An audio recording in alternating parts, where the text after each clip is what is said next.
சுறுசுறுப்பான ஒரு தேனீ வாழ்ந்து வந்தது. அதன் பெயர் பர்னபி.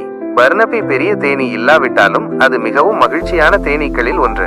ஒவ்வொரு காலையிலும் புல்லின் மீது சூரியன் எட்டி பார்க்கும்போது பர்னபி தனது தேன்கூட்டில் இருந்து வெளியே வந்து ஒரு புதிய நாள் வேலைக்கு தயாராகும்.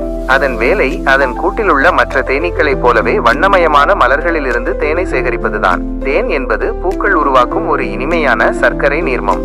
பர்னபி ஒரு பூவில் இருந்து இன்னொரு பூவுக்கு பறந்து ஒவ்வொரு பூவிலும் தனது நீண்ட சிறிய நாக்கால் சுவையான தேனை உறிஞ்சும். இதை செய்யும் போது சிறிய மஞ்சள் மகரந்தம் அதன் பஞ்சு போன்ற கால்களில் ஒட்டிக்கொள்ளும். தான் பூக்களுக்கு மகரந்தத்தை மற்ற பூக்களுக்கு எடுத்து சென்று புதிய பூக்கள் வளர உதவுவதாக அதற்கு தெரியாது.